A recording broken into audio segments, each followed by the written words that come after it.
तो हम पढ़ते हैं बायोडाइवर्सिटी।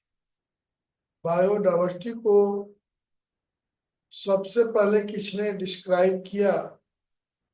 तो एडवर्ड विल्सन, नाम याद रखिए।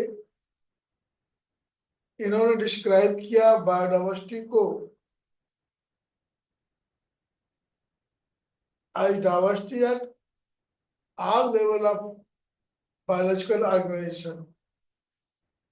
बायोलॉजिकल ऑर्गेनाइजेशन में सभी लेवल पर जो डाइवर्सिटी पाई जाती है उसको हम बायोडाइवर्सिटी टर्म देते हैं, अकॉर्डिंग टू एडवर्ड विल्सन। उसमें अब कई प्रकार की डाइवर्सिटी होती है। तो पहले लेवल की डाइवर्सिटी अगर हम पढ़ें तो उसको बोलते हैं जेनेटिक डाइवर्सिटी। जेनेटिक डाइवर्सिटी क्या है?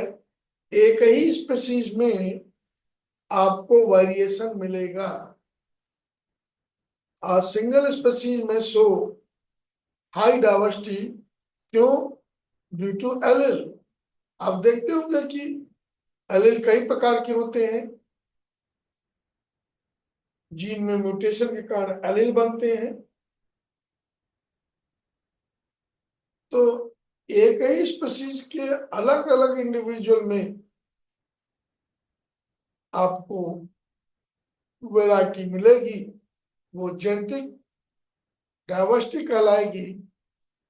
जैसे कि इंडिया में 50,000 स्ट्रेन राइस की है और 1,000 वैरायटी मैंगो की है। तो ये जो वैरायटी है वो स्पीशीज का जेनेटिक डाइवर्सिटी है। मतलब स्पीशीज में विभिन्न प्रकार के जीन या एलील का होगा। तो this diversity is due to allele. अब एक प्रश्न उठता है, ये क्या क्या होगा? जैसे कि एक राउल्फिया मेडिसिनल प्लांट होता है, इसमें जेनेटिक वेरिएशन मिलेगा एट डिफरेंट जोन, अलग अलग हाइट पर। इससे मेडिसिन निकलता है। उस मेडिसिन की पोटेंसी और उसका कंसंट्रेशन, जिसको रेसरपाइन बोलते हैं, ये अलग अलग होता है। तो राउल्फिया हाइट पर, राउल्फिया दूसरा, कम हाइट पर, एकदम नीचे राउल्फिया। तो है वो प्लांट राउल्फिया है, लेकिन जो उसमें केमिकल है रेसरपाइन, उसकी पोटेंसी और उसका कंसंट्रेशन अलग अलग मिलेगा, जबकि स्पीशीज सेम है। तो ये जेनेटिक डाइवर्सिटी हो गई। तो जेनेटिक डाइवर्सिटी आपको एक ही स्पीशीज में मिलेगी,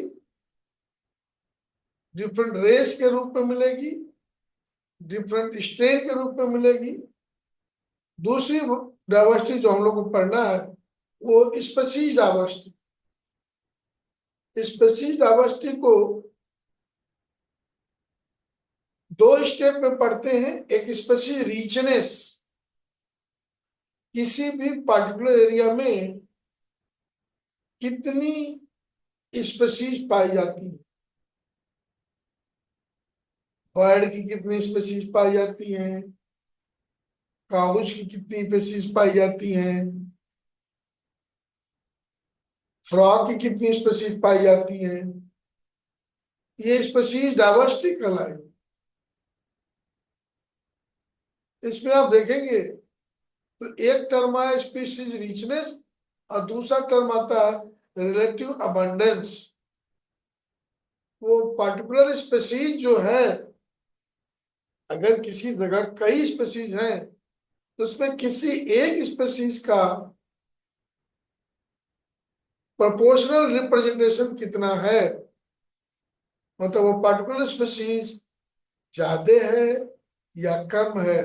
टोटल स्पीशीज में 10% है, 15% है, 20% है, 50% है उसका रिलेटिव अबंडेंस बताता है, और स्पेसिफिक रिचनेस वैरायटी बताती है कितने प्रकार की स्पीसीज है किसी भी स्पेस में, किसी भी हैबिटेट में कितने प्रकार की स्पीसीज है।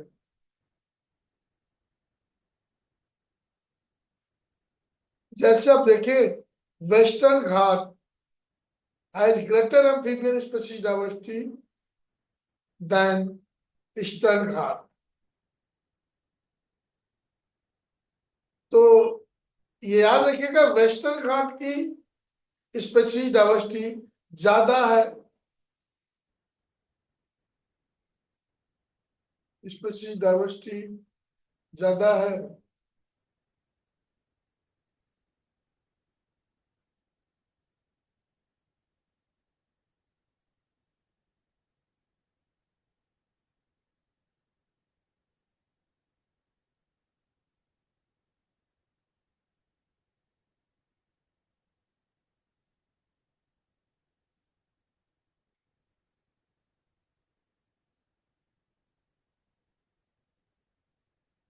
Western Ghat has greater amphibian species diversity. ये क्वेश्चन पूछा जा सकता है कि कहाँ पर, मतलब वेस्टर्न घाट में एम्फीबियंस की स्पीसीज ज्यादा है।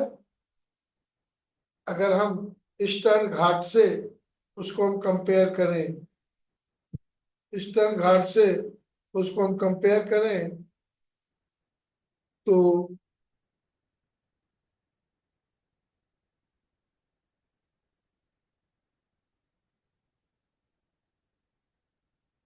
Western Ghat has greater amphibian species diversity than eastern Ghat. ये याद करने वाला हो गया, इस पर कुछ क्वेश्चन पूछे जा सकते हैं। तीसरे लेवल की जो डाइवर्सिटी है उसको हम इकोलॉजिकल डाइवर्सिटी करते हैं। इकोलॉजिकल डाइवर्सिटी तीन प्रकार की होती है। एक होती है अल्फा डाइवर्सिटी,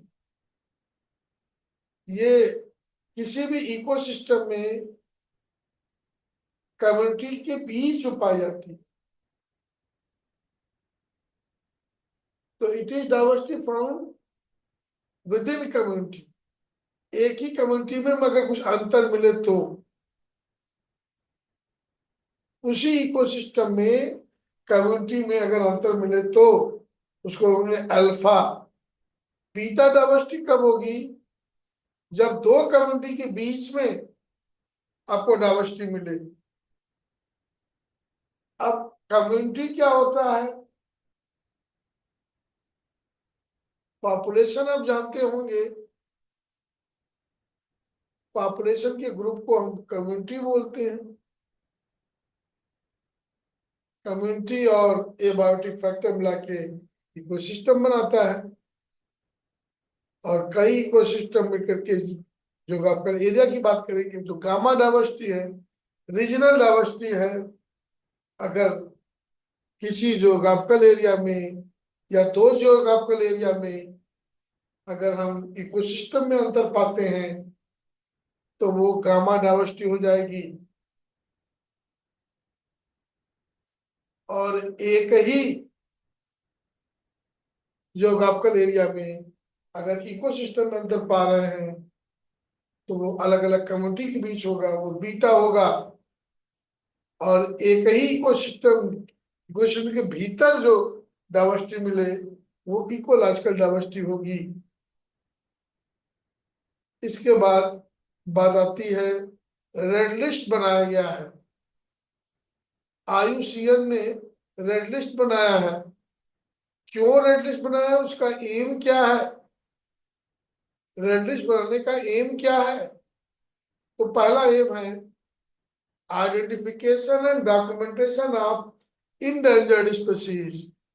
जिन स्पीसीज का खतरा है उनकी पहचान कर सकें, उनकी फोटो सबको बता सकें, और उनका डॉक्यूमेंटेशन कर सकें, कितने कहाँ पाए जा रहे हैं, उनकी नंबरिंग और काउंटिंग घट रहे हैं कि बढ़ रहे हैं। तो आइडेंटिफिकेशन एंड डॉक्यूमेंटेशन हो गया। फिर ग्लोबल डिक्लाइन इंडेक्स तैयार करना, पूरे विश्व में पर्टिकुलर जगह पर, कहीं कहीं तो ऐसा तो नहीं है वो स्पीसीज के हंटिंग ज्यादा हो रही है, तो अगर हंटिंग ज्यादा हो रही है तो हम ग्लोबल डिक्लाइनिंग इंडेक्स के द्वारा उस स्पीसीज के प्रोटेक्शन की हम ज्यादा ज्यादा जोर देंगे। इसके बाद हम अवेयरनेस डेवलप करेंगे, उस थ्रेटेंड स्पीसीज का लोगों के अंदर, उन लोगों को जगाएंगे, तो बताएंगे it should not be killed, क्योंकि ये प्रजाति अगर खत्म हो गई तो कोई प्रजाति बन नहीं सकती, तो इसलिए पूरे समूल नष्ट करने का हमको अधिकार नहीं है। इसके अंदर लोगों के अंदर अवेयरनेस डेवलप करेंगे IUCN रेड लिस्ट द्वारा। फिर प्रिपेयर करेंगे conservation priorities at local level, local level पर किस प्रजाति को ज्यादा कंजर्व करना है, किसको कम करना है, तो इसका निर्धारण करेंगे। यही काम है IUCN रेड लिस्ट का।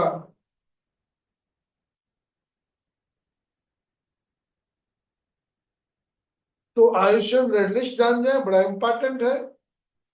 और डाइवर्सिटी जान जाए, जेनेटिक डाइवर्सिटी क्या होती है, स्पीशीज डाइवर्सिटी क्या होती है, इकोलॉजिकल डाइवर्सिटी क्या होती है, इसको जान जाए, बड़ा अच्छा टॉपिक रहेगा ये।